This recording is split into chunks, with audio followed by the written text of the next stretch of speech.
afternoon, everybody. We are very thrilled to have our National Security Advisor, Jake Sullivan, with us today, who is going to give a preview of the Africa Leaders Summit that is happening later this week. With that, Jake, this podium is yours. Thanks, Karine, and good afternoon, everybody. I'll take a few minutes to discuss the summit, which will unfold over the course of the next 3 days, and then I'd be happy to take your questions. Tomorrow marks the start of the U.S.-Africa Leaders Summit, a 3-day summit hosted by President Biden that will highlight how the United States and African nations are strengthening our partnerships to advance shared priorities. Delegations from all 49 invited African countries and the African Union will attend, alongside members of civil society and the private sector. The President, the Vice President, and members of the Cabinet will have extensive engagement with leaders throughout the summit.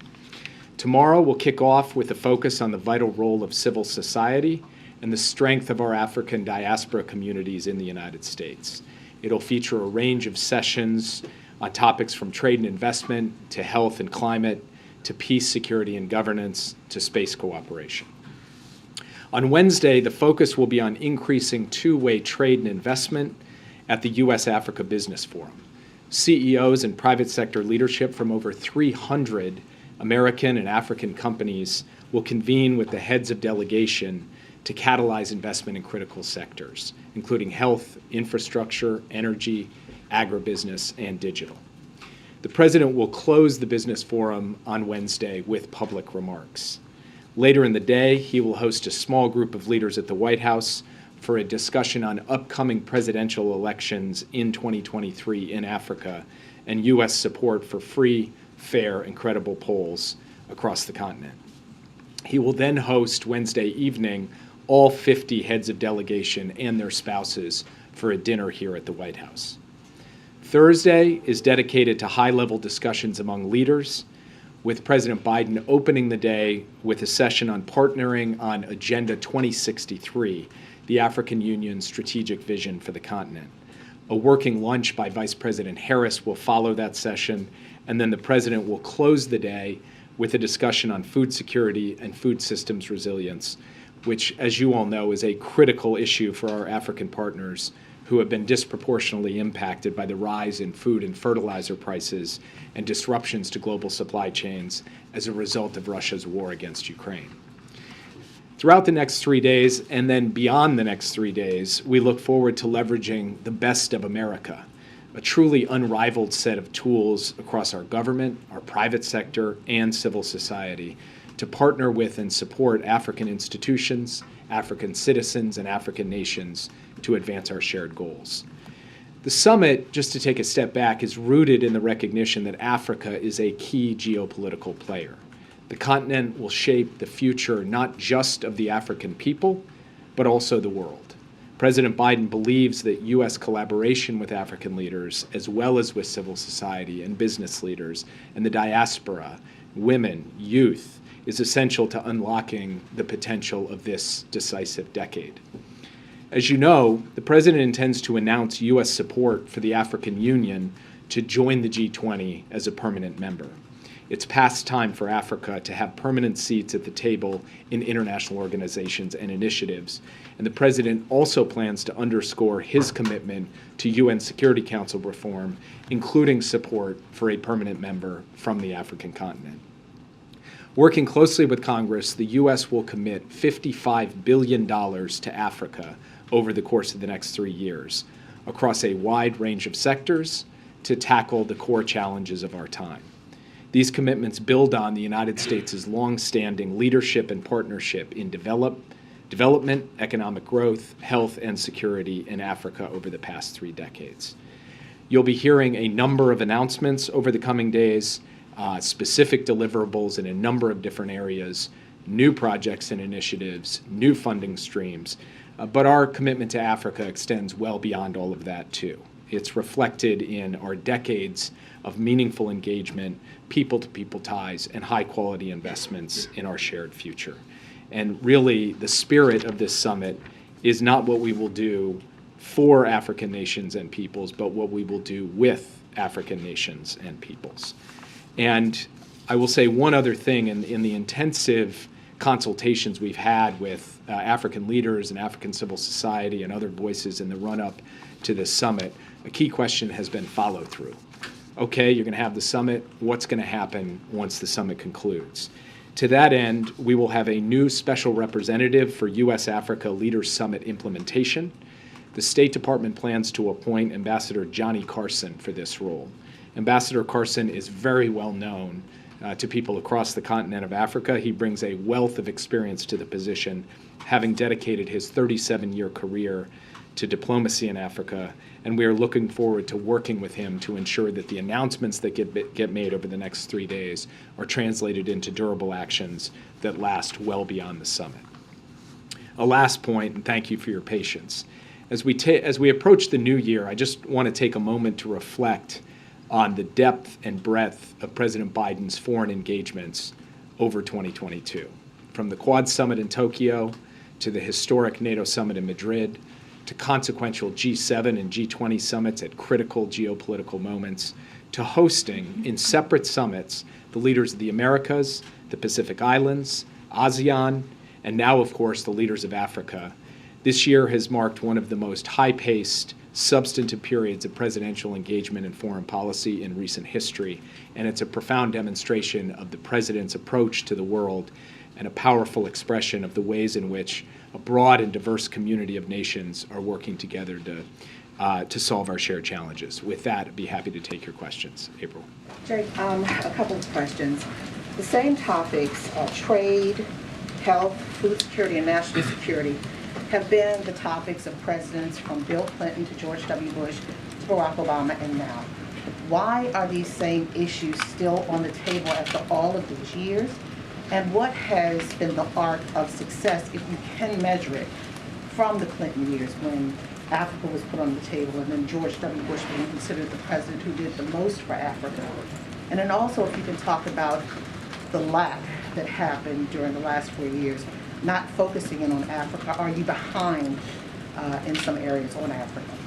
Well, first, the topics you mentioned are the essential building blocks of healthy societies, healthy economies, healthy countries the world over, not just in Africa, but everywhere. Health, economics, climate, peace and security. These are not topics that get resolved in 4 years or 40 years.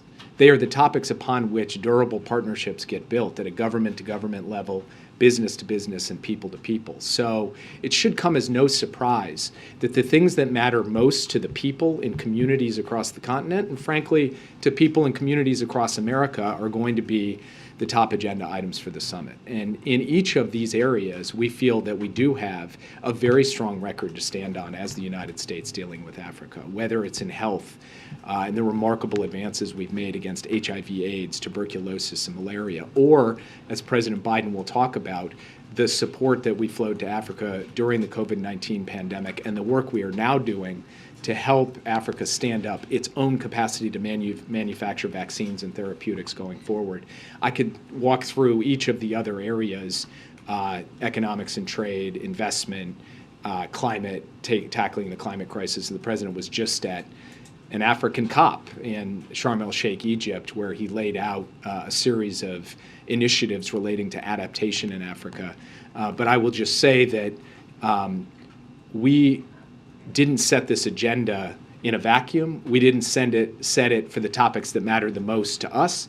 We set it in consultation with our African partners on the issues that matter most to them and to our shared future.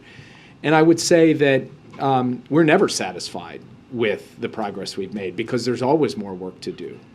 More security to help bring about more mitigation of carbon emissions, more adaptation to the ravages of climate change, more lives to be saved through health initiatives.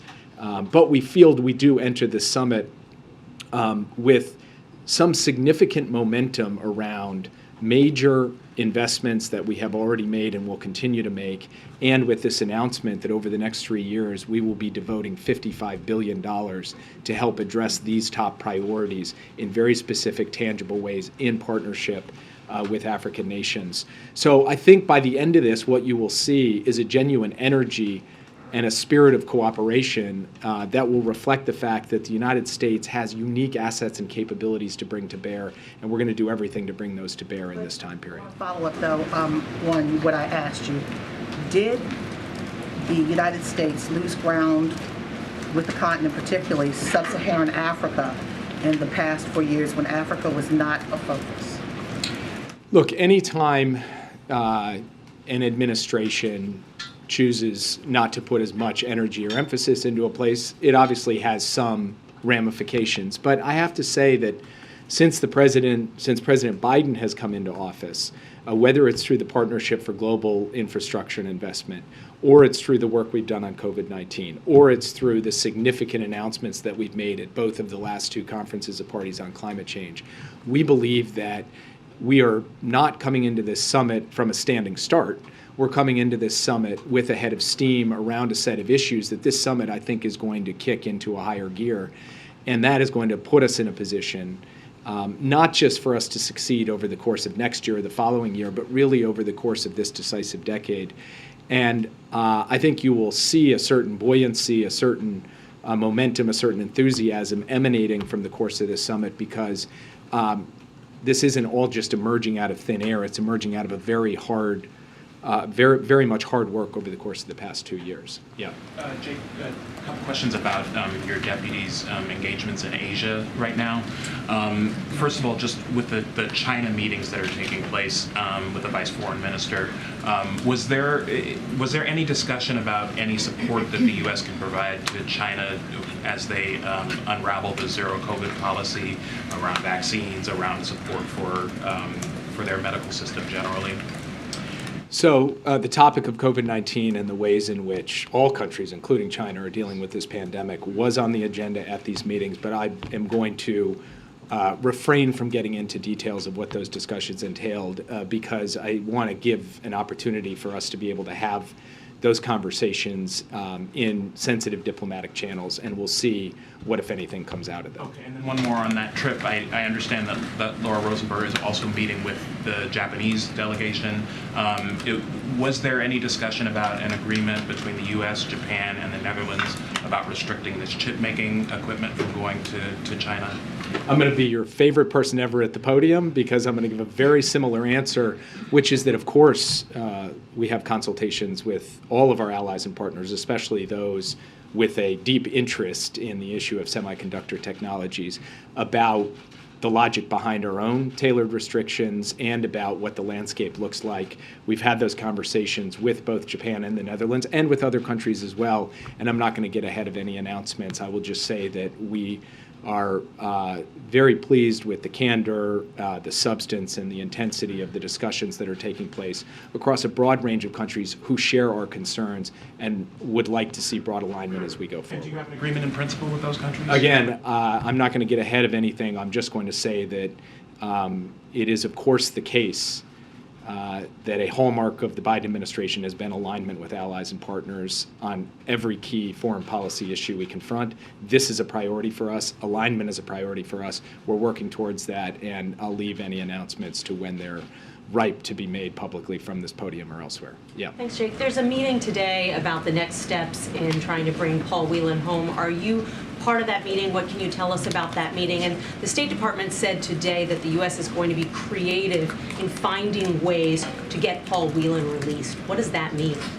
So members of my team and the State Department met with Elizabeth Whelan this morning virtually over Zoom. I wasn't a part of it today, although I did participate in the conversation the President had with Elizabeth a few days ago, where they too were brainstorming and talking through ideas about how to go forward.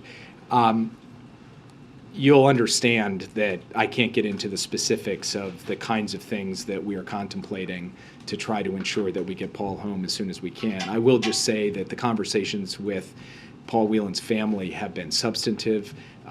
They have had a number of very good questions and also a number of suggestions that they've put forward, and we have been working to figure out what it is going to take to ultimately secure his freedom and how we can go about getting that and being able to sit down with the Russians and work out a deal.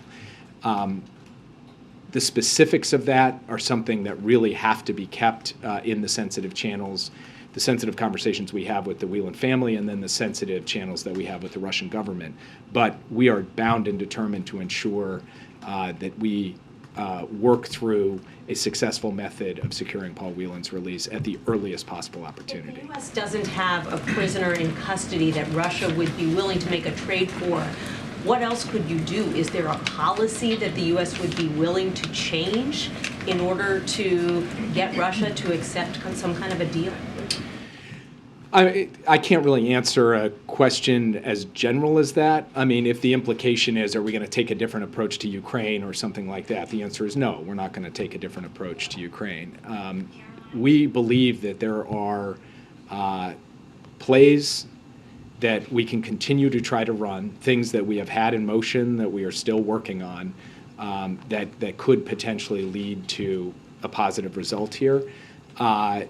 Again, because of the sensitivity of these issues, I don't want to go into detail on them, but we are going to keep working at this. The big challenge we had over the course of the past several months is that what Russia was asking for to secure Paul Whelan's release was not something that we had to be able to give.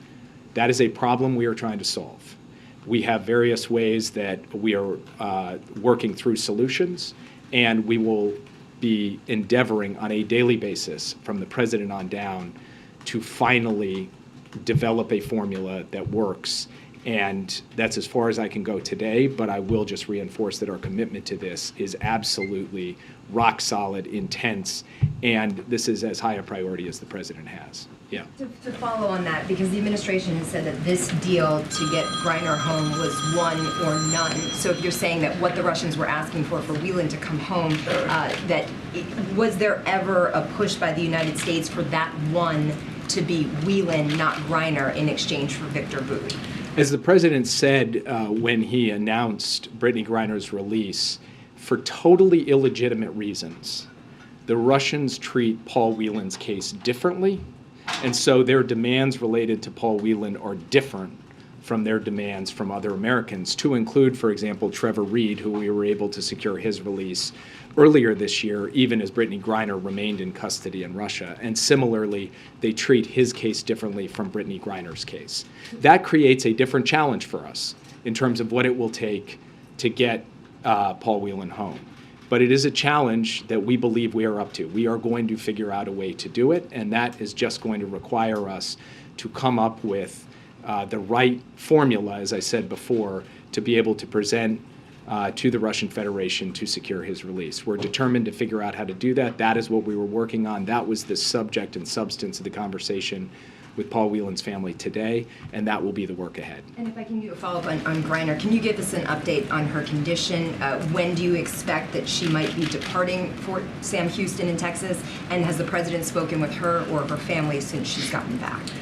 So I would defer to the State Department officials who are working closely with her at Fort Sam Houston for an update on her condition, or directly to her or her family. I don't want to speak to that. The reports we have indicate that she is in good spirits and that she is in good condition, but again, I cannot speak authoritatively to it, nor can I speak authoritatively to when she will depart, because ultimately it's up to her how she wants to go through this transition from having been in confinement and in a harrowing circumstance over the course of the past several months back into her life here in the United States. So that would be up to her. The president has not had a chance to speak with Brittany again since he spoke with her shortly after her release. But he's, of course, following her case very closely and continuing to pray for her, for Sherelle, and for the entire Griner family that she have this opportunity and this space to heal as she comes back from this awful situation that she found herself in Russia. Yeah. Thanks, Jake. I'm wondering if you could talk a little bit more about the possible deliverables out of the summit. One thing that's been floated is presidential travel to the continent and whether that's a possibility. I know that you mentioned specifically food shortages and the problems that have sort of emanated out of the war in Ukraine.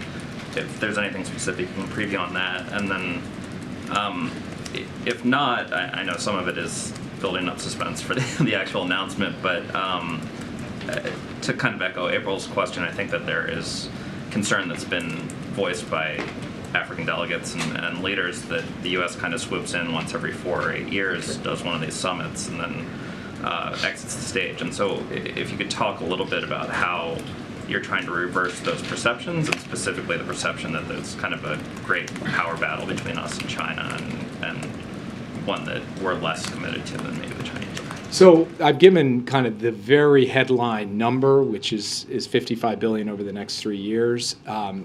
Over the course of the next 3 days, the president himself, the vice president, and various cabinet members will lay out deliverables, and we will shower you with details about those deliverables that involve, real mobilization of resources towards concrete objectives. So I'm not going to get ahead of that today. On travel to the continent, I will say the president, the vice president, members of the cabinet, there will be an announcement about a broad-based commitment to travel to the continent in 2023, but the precise specifics of that I will also leave. And then we are very mindful of this argument that says, okay, you hold a summit and then everybody goes home, and doesn't it just go back to business as usual? That's why in my opening remarks I made a point of stressing that we are in fact going to appoint a special representative for summit implementation. That will be his full-time responsibility, just to implement what comes out of the summit. And this is not just somebody off the street. This is Johnny Carson, who is an absolute legend of diplomacy coming out of the United States on Africa. And he brings, as I said before, nearly 4 decades of experience and relationships across the continent. So we think there is not a better signal or a better person in terms of the fact that we are going to have a real, genuine follow-up than the fact that Johnny Carson's going to be riding herd over that day in, day out. And if he puts his mind to something, he will get it done, and he will do so with the full authority of the President and the Secretary of State. Quick follow on Trevor's questions. Has there been any progress on Secretary Blinken's travel to Beijing? Any updates on that? Nothing to announce today, although as the 2 presidents indicated coming out of the summit in Bali, we have an expectation that that will be coming in the relatively near-term future. Yeah.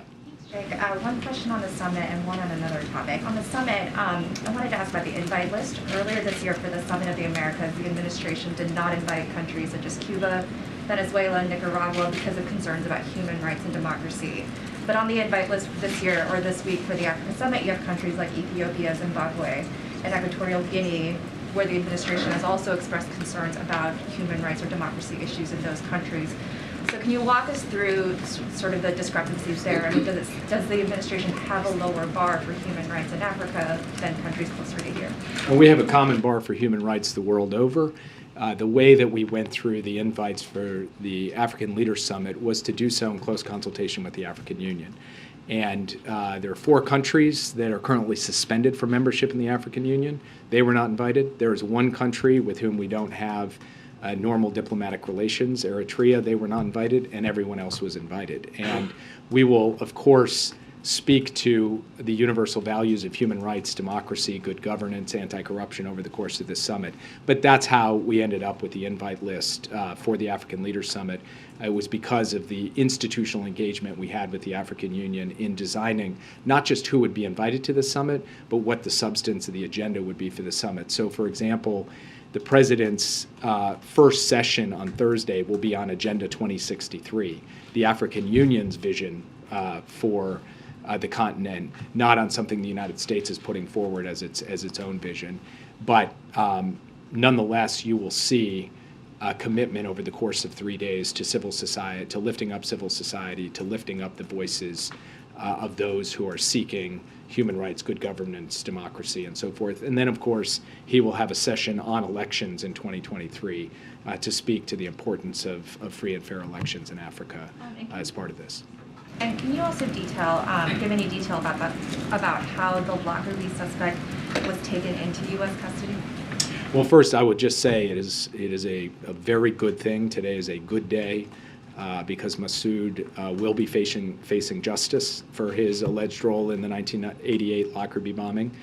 I will say that this was done in a lawful manner according to established procedures, and for more specifics on how it happened, I would refer you to the Justice Department because they're best positioned to be able to speak to that. Yeah.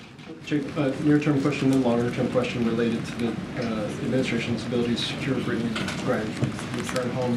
Near-term, have there been any discussions related to Paul Whelan with the Russians through the channels you guys have been operating through in the last 5 days? And if not, is there a timeline for that? And then more broadly, there's a very clear mismatch between what Brittany Griner was alleged to have done and what Victor Bout did do or was proven to do. Is the administration trying to address that through other channels, ramp up pressure to Russia, against Russia because of that mismatch, or are these separate tracks entirely? Well, from our perspective, if you look at the full spectrum of pressure that we've imposed upon the Russian Federation over the course of the last year, from financial sanctions to export controls to our very strong and sustained support for the Ukrainians in defense of their own homeland, we think that our record on pushing back on the Kremlin in all respects, and particularly insofar as Russia represents a threat to Ukraine and to our allies and partners, is unmatched in recent memory. So we take a backseat to no one when it comes to standing up against and pushing back against Russian aggression. We'll continue to do so, but we'll continue to do so with a single question. Is it going to make people in the United States safer, more secure, and is it going to advance our interests and values? And if there's any move we can make that will do those things, we will do them. We have proven that over the course of 2022. With respect to the question of whether we've had engagement with the Russian Federation on the Whelan case, we will have an engagement with them this week. I won't say more about it because we are trying to keep that in sensitive channels, but that's the timetable. And we have had regular engagement, of course, along the way, and the next conversation at a high level will take place this week. Can I just ask real quick? Victor Bout has said that he wants to be involved with the Russian Federation's efforts against Ukraine. Does the administration plan to respond should he do something like that, whether either tied to weapons or his political activities, anything like that? From our perspective, what we want to do is make sure that we are blunting any Russian effort to be able to gain advantage in Ukraine, whether it's military advantage or advantage through brutalizing and destroying civilian infrastructure. So our focus is going to be upon those things that actually represent a genuine threat to Ukraine and the people of Ukraine, not to comments that are made on television shows. And we'll continue to focus on that as we go forward. And for example, just last Friday, we announced another $275 million in military support to Ukraine. We will have further announcements in the coming days. So we're going to look at what's actually happening in the air and on the ground in Ukraine, not so much as what's happening on the other air on television stations in Russia. Yes. Hi. Sorry, yeah, go ahead. Thank you, Jake. In Africa, we have the perception that the U.S. looked down on Africa. So with this summit, what makes you feel so comfortable or confident that it will be different? So comparing to the previous summit, which didn't bring much result for African countries, what are you seeing in this new summit that you can transmit to the African people that are watching? Every African now are looking on this summit and expecting that the U.S. really at this time look in Africa in a different way. What makes you confident that this time will be different? I would say three things make me confident that we will have a positive result from the summit. The first is we are bringing the resources to the table in significant numbers. And if you compare what the United States is committing over the next 3 years to what any other country is committing, I think we stack up extremely favorably. Second, how did we design the agenda for this summit? It's not a dictation from Washington. It's not lecturing or preaching from Washington. We went to African nations themselves and the African Union and said, what are your priorities? What is your vision? And in fact, as I mentioned earlier, the entire first substantive session that the president will chair at the summit is on Agenda 2063. That is not an American document. It is not an American vision. It is the African Union's document and the African Union's vision. So we are lifting up African voices and African priorities in what we are doing at this summit. And the entire summit is designed around that basic ethos. And if you look at the dinner the president's going to host, it is going to be him with the leaders of Africa and their spouses, that small group in a room together for hours, being able to engage on the issues of the day. And then the third reason is what we talked about earlier here, which is that we have put an emphasis on implementation coming out of this summit like nobody has seen from previous summits, meaning we will actually put someone forward who is well known to Africans, respected, somebody who has a history of delivering on the major issues that are of interest to African people everywhere. That's Johnny Carson. And so we have not just a plan for the next 3 days, but for the years that follow. At the end of the day, though, I agree with you. It's not about what we say, it's about what we do. And part of the reason that I have so much confidence about this summit and what will follow is because I do have confidence that this president, this vice president, this secretary of state, we are intending to follow through. We're mobilizing the resources, the people, and the process to be able to make that happen. And I think you will see in the months that follow the results of all of this actually reflected in reality. And on Angolan investment, recently President Biden announced $2 billion investment for Angola. Will there be any more investment coming from Angola, or what the president really expects from this investment that he announced many times for Angola?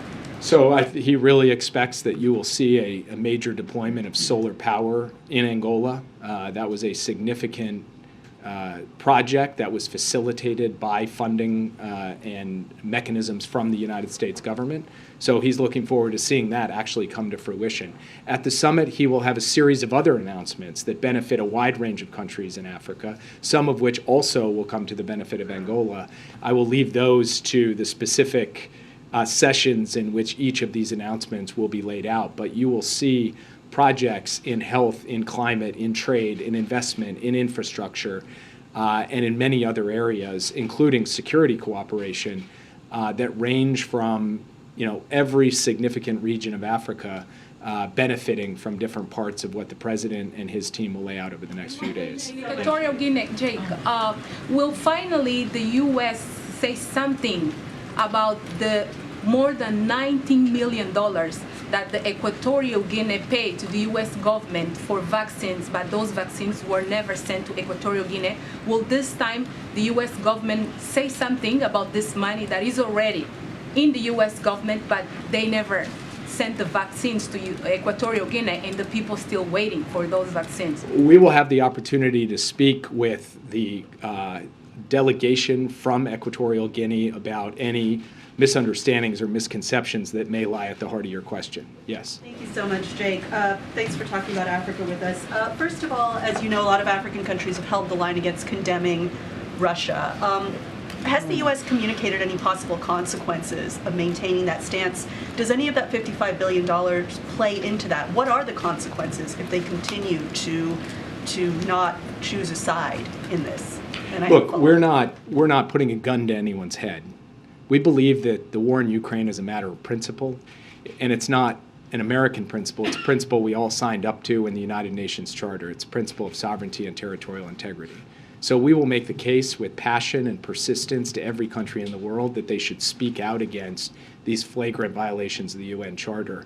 But we're not imposing conditionality from the point of view of this summit on decisions that sovereign countries make in this regard. We believe that we have actually been successful in pressing this case. In fact, from the first significant General Assembly vote of 141 countries condemning the invasion to the second significant General Assembly vote where you actually had an increase, 143 countries, even after several months in which people were describing, flagging international support for Ukraine, the numbers went up.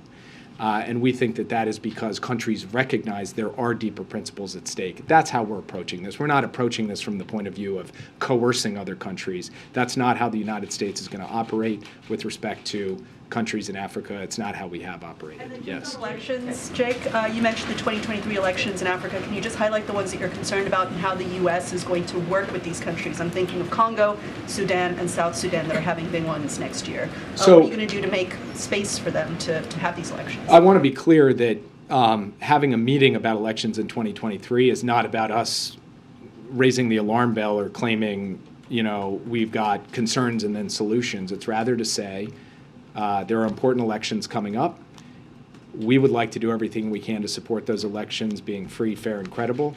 And that goes for every election taking place in 2023, not picking and choosing certain ones and setting other ones aside. So the meeting is designed to indicate that the United States is focused on being supportive of free, fair, and credible elections everywhere they are taking place in Africa in 2023. Yeah. Sorry, I've got a couple questions. Thank you, Jake. Another protester was executed in Iran, this time in a public square. He was hanged, and his trial was described as a sham. His accusation was he was waging a war against God. What can the U.S. do to support these protesters who bravely participating in these demonstrations, but they're being killed or arrested? And second, can you update us on any potential meeting between you or the president with the families of the American Iranian hostages who've been held in Tehran, and they've been asking for a meeting with you? So I have had a chance to meet with the Namazi family. I have had a chance to meet with Murad Tabaz's family. And in just the next few days, I will also have a chance to meet with Ahmad Sharji's family. So I've already, in the past, through Zoom, in person, on the phone, engaged deeply with many people who have been personally affected by their family members being detained, unjustly, unlawfully detained in Iran. And this is something that I personally, as National Security Advisor, am deeply committed to across the board. I've spent dozens, if not hundreds of hours working on these cases, meeting with these families, and I will continue to do so as we go forward. And I make it a policy that any family that seeks a meeting at the White House with me will get one. Sometimes there are scheduling issues, but over the course of the past year, I have had the opportunity to meet with so many families from hostages and detainees in Russia and Afghanistan, Venezuela, Iran, and China and other places as well, and I'll continue to do that. On the question of what we are doing with respect to supporting the protesters in Iran, we have had a drumbeat of announcements relative to sanctions against those who are perpetrating these gross human rights abuses and this repression. We haven't just done so ourselves. We have coordinated and aligned with other countries around the world, building an international chorus of condemnation against what is happening. In addition, we have taken steps to try to facilitate the ability of Iranians to communicate both among themselves and then to communicate to the outside world what is happening in their country so that we can shine a bright light on and hold accountable those who are responsible. We will continue to do these things, and right from the president, who has spoken very directly, clearly, and passionately on this subject, on down, this government has made clear where it stands. It stands on the side of the rights of peaceful protesters, the rights of women to seek to vindicate their human dignity, and the rights of people everywhere to speak out on behalf of a better life, and we will continue to do that. But you pull your punches on China, and you won't say the same thing for the protests there, will you? Well, we have spoken about the protests in China and called for peaceful protests. We have spoken about Xinjiang. We've spoken about what's happened in Hong Kong. And in fact, what's just happened with respect to Jimmy Lai is, in our view, a violation of the basic law and the commitments that China made with respect to autonomy for Hong Kong. So this administration does have a very strong set of principles and actions that we've taken over the course of the past 2 years with respect to the People's Republic of China and the question of human rights. Thank you, sir. I wanted to ask you about the African Leader Summit, but first, just a quick follow-up. I'm curious, does the administration consider Victor Bout to be a terrorist? Well, he's not listed as a specially designated national. What we consider him to have been was a convicted criminal, convicted of arms trafficking and other crimes, to serve a sentence. He served 12 years in detention. He was set to be released in 2029. And of course, before we make any determination about whether to send somebody back as part of a deal to get an American home, we make a determination about the national security implications of that. We did that assessment in this case. We believe we can manage those challenges, but we will remain constantly vigilant against any threat that Victor Bout may pose to Americans, to the United States going forward. We also would just point out that there is no shortage of arms traffickers and mercenaries in Russia who pose challenges and threats to the international order, to the United States and otherwise, and we are vigilant about that as well, which is why we have built, alongside our allies and partners, such a robust policy in dealing with the threats posed by Russia. Question about the African Leader Summit. As China looks to increase its influence on that continent, I'm curious, will the president seek to deliver any kind of message or word of warning to these African leaders that Beijing, whether it's through their financing or economic or military aid, is not in fact a faithful ally or partner? This is going to be about what we can offer. It's going to be a positive proposition about the United States' partnership with Africa. It's not going to be about other countries. It's not going to be attempting to compare or contrast.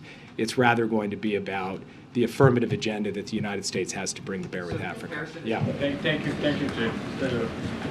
I went around yesterday to see how much African leaders were paying for the hotel for this trip, and I realized that some of the hotels in DC were charging them up to $22,000 a night. So it's an expensive trip. Some of them will spend $50 million for countries where people live on less than $1 a day. And so my question is, if they have to spend all this money and travel thousands of miles, why didn't the White House plan one-on-one meeting with those African leaders? Well, first, the president will have the chance to greet every single African leader and engage with them as they come for the dinner tomorrow night. Second, if you look at the substance of this summit, the sessions that he is going to sit with those leaders around the table and deal with, it is the things that they have asked to talk about that he will be talking about with them. And those leaders will have the opportunity to speak in those sessions to President Biden and to one another so that we can collectively come up with a common strategy to deliver for the people of Africa. And if you look at what substance this summit is going to deliver, from the business forum all the way through to the leader sessions, I believe that it is going to be 3 days where you will see put on display real, tangible deliverables and results that are going to improve people's lives. And ultimately, as I said before, I will ask you, judge us on the record of how that ends up playing out, but I'm confident that it is going to play out well. Jake, my final question, Jake, if I can ask. Title 42 is expiring. Do you see a national security, are there national security concerns over the Title 42 expiration? So the team has been working very hard to ensure that we are taking steps to be able to manage the expiration of Title 42 and to put in place a process that will be orderly and humane. And we believe that in doing so, we can protect our national security concerns. That is a process that others can speak to better than I can, but from my perspective, the issues related to ensuring an orderly, humane migration process at the border are being persistently and constantly addressed through the interagency process, and we are working through what the procedures will be in place at the moment of expiration on the 21st. Does the U.S. government have any sense of how many people are coming across that that there is no visibility on? How many people are crossing that you have no idea who they are? I'm sorry, I'm not sure I understand the question. How many people crossing the border that the U.S. government has no idea? Like estimates of how many people crossing aren't giving their name, aren't giving IDs, aren't able to verify who they are. So we do have estimates of how many encounters there are at the border on a daily basis. We have processes and procedures in place to identify those individuals, to process them in an orderly fashion, and then to do what is appropriate based on that processing. And we have believed that that system is a system that does an effective job of being able to determine who is coming across the border and what the right way to deal with their case is. Yes. Thank you, Jake. On the IRA issue, the last time at the CSIS conference, you mentioned that you will have some kind of solution for the IRA, but you haven't heard. Regarding the issue of subsidy exclusion for South Korean electric vehicles, under the IRA, what kind of talks are going on with South Korea now, and what solution does the United States have for mutual benefit as an economic alliance with South Korea? So we have had extensive consultations with the Republic of Korea on the Inflation Reduction Act, and in particular the relevant provisions related to electric vehicles. Those have been constructive conversations. They've happened at multiple levels, including a discussion between our two presidents. And we feel confident that we can get to a place of understanding and where both of our countries' economic interests will be taken into account. And we will see that unfold in the coming days and weeks. This is a big, complex piece of legislation. Not everything gets resolved in a day, a week, or a month, but we believe that we will ultimately have a long-term approach that vindicates the economic interests and needs of American workers and businesses and of our ally in the Republic of Korea. I'll leave it at that. Thanks, guys. Thank you, Jay. All right, I know we're kind of running out of time, so I'll do two things at the top and take a few more questions for folks. Many of you have been asking about plans for tomorrow's bill signing. Tomorrow, President Biden will sign the Bipartisan Respect for Marriage Act into law at a celebration on the South Lawn with thousands in attendance. In May 2012, then Vice President Biden made history when he said, and I quote, "This is all about a simple proposition. Who do you love? Who do you love and who you'll be loyal to to the person you love? Will you be loyal to the person you love?" End quote.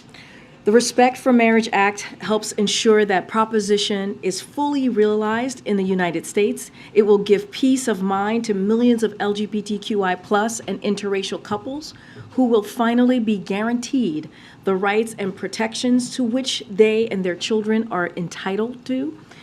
The legislation also enjoys support from a majority of Americans across party lines and faiths. Tomorrow, the president will be joined by a bipartisan group of lawmakers as well as advocates and plaintiffs in marriage equality cases across the country to sign this critical legislation into law. There will be musical guests and performances to celebrate this historic bill, and the president will also note that there is much more work to be done to protect the LGBTQI+ individuals across the country, and including passing the Equality Act as well. And before we go into questions, I have one more thing that I want to address from here is about what the president, you've heard what the president has been focusing on, which is rallying the world diplomatically. You heard that from National Security Advisor Jake Sullivan, and continue to reestablish American leadership abroad, protecting people's constitutional rights by codifying marriage equality, as I just discussed. But what is in the incoming House Republican majority doing? One of their leaders, Marjorie Taylor Greene, is saying, quote, "If Steve Bannon and I organized January 6th, we would have won. Not to mention, it would have been armed." This is what is coming from a member of Congress. And what's more, she said to a group that lashed out against condemning Holocaust denial, they were giving her an award. You have all heard the president warn about awful conspiracy theories and violent rhetoric that used to be undermined, which undermine the rule of law in our democracy. It is just antithetical to our values as a country for a member of Congress to wish that the carnage of January 6th had been even worse, and to brag that they would have succeeded in an armed insurrection against the United States government. Violent rhetoric like this is also a slap in the face of the Capitol Police, the D.C. Metropolitan Police, the National Guard, and the families who lost loved ones as a result of the attack on the Capitol. And this is someone who is expected to have their committee positions restored. So we should let that sink in. Again, this is coming from a member of Congress. All leaders have a responsibility to condemn these dangerous, vile remarks and stand for our Constitution and also for the rule of law. With that, Sungmin. Who are the musical guests tomorrow? Yes. You're not going to tell us that? I'm not going to share. Don't want to take away from the excitement, but it's going to be a celebrated event as the president signs this historic piece of legislation into law. And as I stated, there'll be thousands of people there. And of course, we'll have musical guests, and it'll be a bipartisan also, bipartisan event, and attended by lawmakers who helped to make this happen. And this is a reminder, if I may add, how when we do reach across the aisle, there are things that we can get done, historic pieces of legislation that we can get done, and we have seen that under this president. And so I think that's important to note as well. Yeah, sure. I just wanted to get the White House's perspective on the current government funding talks. Schumer talked about doing a 1-week CR. Democrats were going to release their own legislation but held off. Does the White House see these as encouraging signs for being able to get a broad omnibus by the end of the month? So look, we continue to encourage Congress to get a bipartisan deal done. We believe on the government funding, we believe there is still enough time to get that done. This is something that clearly Congress was able to do this time last year in a bipartisan way. But if they need extra days to get there, so be it. We got to remember, this is not a partisan issue. The issues that we are talking about, we talk about national security. We just had Jake Sullivan here, as I just noted a second ago. We talk about public education. We talking about health care. These are, and veteran health services, to be even more specific. These are priorities for the American people. These are bipartisan issues that are critical to American individuals just across the country. So again, we encourage Congress to reach a bipartisan deal. I had another Africa Summit question. Reuters has reported in recent days that the Nigerian army has been running a secret, systematic, and illegal abortion program in the country since 2013. Do you expect that to be a topic of discussion for the Nigerian delegation to the summit? Again, Jake laid out how each individual African leader will have an opportunity to talk and discuss and have conversations with the president, who he very much looks forward to doing that. I'm not going to get ahead on what may come up, may not come up. We've laid out pretty extensively, at least the top lines, as you've just heard from Jake, what we believe our goals are. We talked about the $55 billion that in new funding that we'll be providing to the continent in the next three years, which we believe is incredibly important. We talked about Johnny Carson, who is going to be the leader in making sure that what comes out, the deliverables that come out of this summit, is actually delivered, if you will.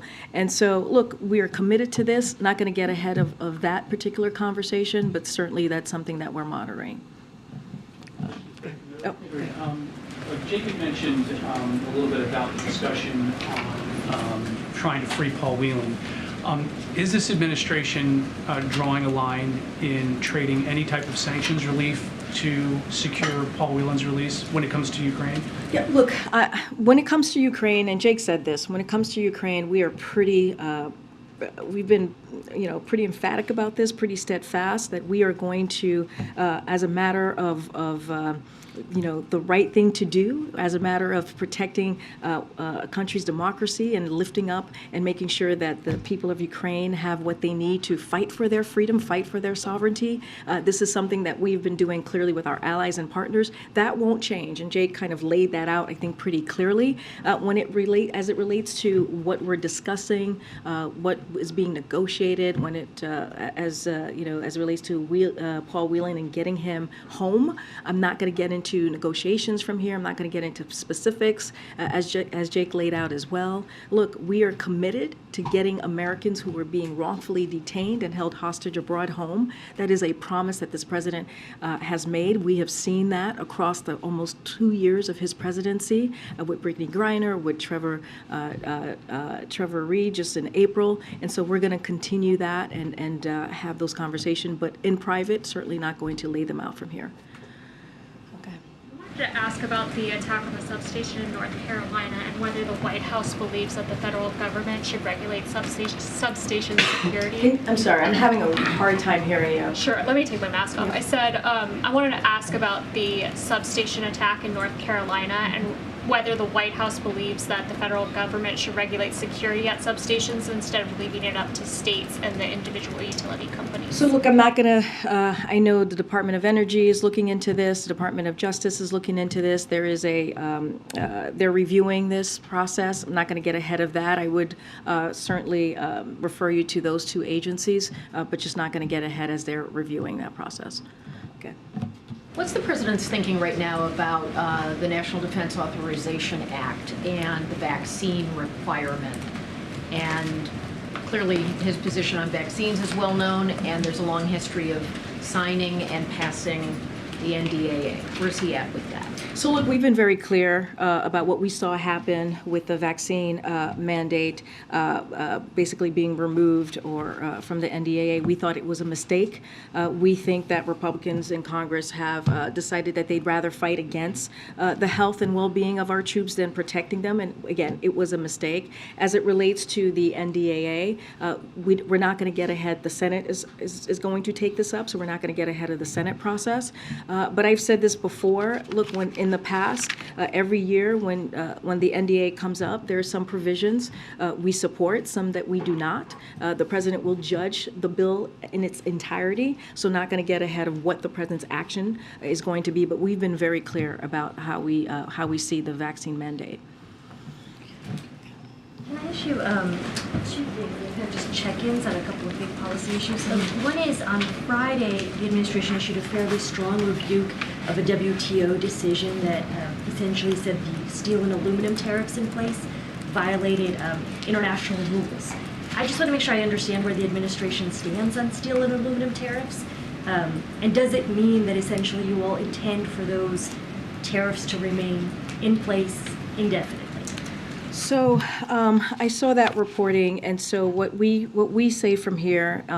So we strongly reject the flawed interpretation and conclusions in the World Trade Organization panel reports that we saw that you're laying out there. The United States has held the clear and unequivocal position for over 70 years that issues of national security cannot be reviewed in WTO dispute settlement. The Biden administration is committed to preserving U.S. national security by ensuring the long-term viability of our steel and aluminum industries, and we do not intend to remove the Section 232 duties as a result of these disputes. Again, we reject the flawed interpretation that's been laid out. Relatedly, I know there was a lot of talk earlier this summer about the broad sweeping scale of China tariffs, and there was some expectation that those might be revisited after the president's visit. Do you have any update or timeline on what's going on, I guess, with the China tariffs as they are? No, I appreciate the question, and I understand as it relates to this, don't have anything to preview on that particular topic. More than 70 members of Congress sent a letter to the president on Friday asking him to take executive action to guarantee the real workers paid sick leave. Is it clear that there are steps that can be taken through executive action, or is the White House determined that this is something that Congress can only do? So first I want to say, the president is grateful to Congress for taking action to avert a rail shutdown and implement the benefits he helped secure for rail workers in the tentative agreement. So we are grateful to Congress for doing that. He's also grateful to Senator Sanders and Representative Bowman's continued advocacy for paid sick leave. The president has pressed Congress to advance the cause of paid sick leave throughout his administration. We've had many debates and discussions from the podium about his efforts in that realm. He's exploring all options here while working to build on existing bipartisan support in Congress to make paid sick leave a reality for all workers, including rail workers as well. Again, we are going to look at all options here. It is possible that executive action could be taken. You haven't ruled that out, that it can't be done. Don't have anything to announce or lay out on how we're going to move forward. What I can say is we are going to look at all options, and we are very, very grateful to Congress for helping to avert this rail shutdown, which would, as you all know, would have had and really disturbed our economy in a way that would have been not great, not helpful, clearly for American families across the country. And look, this is an issue that the president has been fighting for when it comes to paid leave for all Americans throughout the last almost 2 years of his administration, and we're going to continue to look at all options. Has the president been briefed on the news coming out of the Department of Energy tomorrow on the fusion development at the Livermore Lab? So just a couple of things on that. As you know, the Department of Energy's analysis is still ongoing. So I'm unable to provide details of confirmation at this time. Secretary Granholm will have more details to share tomorrow when the process is complete. I'm not going to get ahead of that at this time. Is the president going to have a the end of your press conference? If so, when? If not, why not? Say that, I'm so sorry, say that The one more president going to time. have the end of your press conference? End of year. Oh, I'm so sorry, end of year conference. You, If not, why not? I don't have anything to preview on that or to announce on an end of year press conference. When we do, if we will, certainly we'll share that with you. Okay, thank you for your question. I'll take a couple more. Go ahead, Courtney. Thank you. The foreign traveler vaccine requirement is set to expire at the end of the month. Is the president going to renew it? Are you going to let it expire? What's the next step? Don't have anything to preview on the next steps on that particular question. Once we do, we'll certainly share that. And I also wanted to ask you about the ongoing negotiations in Congress about the child tax credit. Can you talk about where you are on that and what some of the sticking points have been?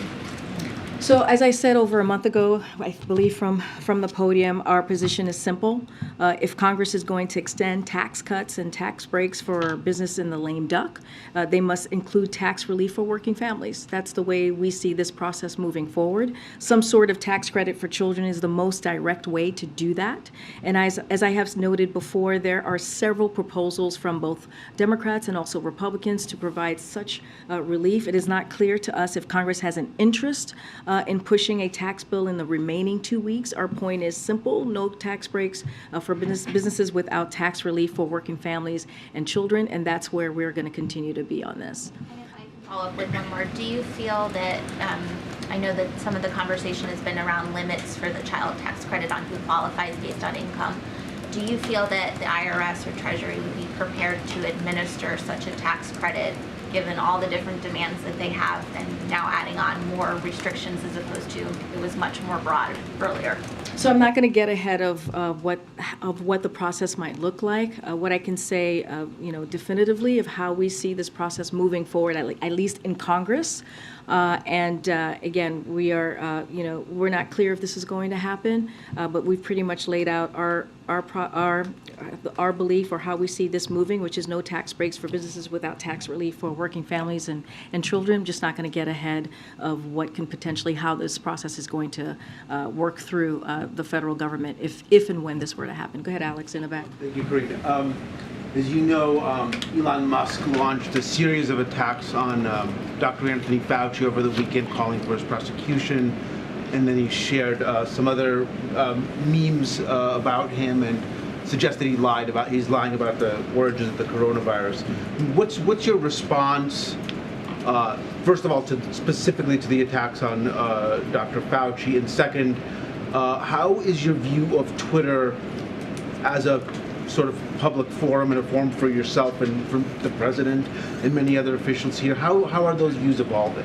So look, we've been very clear about this. These attacks, these personal attacks that we have been seeing are dangerous on Dr. Fauci and other public health professionals as well. They are disgusting and they are divorced from reality. And we will continue to call that out and be very clear about that. Again, these are incredibly dangerous, these personal attacks that we are seeing. Dr. Fauci has served under 7 Republican and Democratic presidents. We cannot forget that. He has given his almost entire career to civil service, as a public servant. His work on infectious disease from HIV/AIDS to COVID has saved countless lives. And, it's unfortunate that he has, we are fortunate, I should say, that he has devoted his career and his life and his exceptional talent to America's public health. And that's what should be discussed right now. That's what we should be thankful to him about. And again, these are incredibly dangerous and should be called out. I'll leave it there. Thanks, Karine. Appreciate it. We know the Respect for Marriage Act is going to be signed tomorrow on the South Lawn. But, and the president himself, he told me the other day that he disagrees with Catholic bishops. The bishops, of course, believe that it will harm religious freedom. That said, it's going to be signed. We know it's a done deal. But what does the president say to religious organizations who fear they will now be targeted or discriminated against by the government for their beliefs in traditional marriage? So, look, on his first day in the White House, the president signed an executive order on preventing the combating discrimination against LGBTQI+ Americans. And that EO has led key agencies, including HUD, HHS, ED, DOJ, and CFPB, to strengthen non-discrimination protections in housing, healthcare, education, criminal systems, and credit and lending services. And so I say that because he has been so committed to this issue from the beginning of his administration. And when you look at this piece of legislation that has been passed, it actually addresses also the question that you're asking and takes that into account. But look, tomorrow's going to be a really important day for many Americans, millions of Americans across the country, and I think we cannot forget that. But I'm going to move on. No, I'm going to move on. Go ahead. Sure, thank you. I have a question on the African Leaders Summit. My colleague already asked this question, but I want to ask you about, it is no secret that China has bigger influence and more investment, more trade with Africa. And I understand this summit is not about specific countries, but it's about sending a affirmative message. But I want to ask you, what kind of role do you expect for this summit to play in terms of competing the influence over Africa against China? Look, I want to be very careful here. I'm not going to go beyond what what Jake just stated. It's not going to be about China. It's going to be about Africa. We worked very closely with African nations, as Jake said, and also the African Union about what is important that they want to talk about and discuss with the president. Not just the president, the vice president, our cabinet secretaries. And so that's going to be the focus. That's why we announced the $55 billion. That's why we announced someone who is going to make sure that over the next couple of years, as we continue to move forward with our relationship with Africa, that things that we discussed, our deliverables, will occur, will happen, and showing our commitment. And so I think that's where we want to stay. That's what we want to focus on how we can move that relationship forward and what we can do to assist the continent. All right, thanks everybody. See you tomorrow.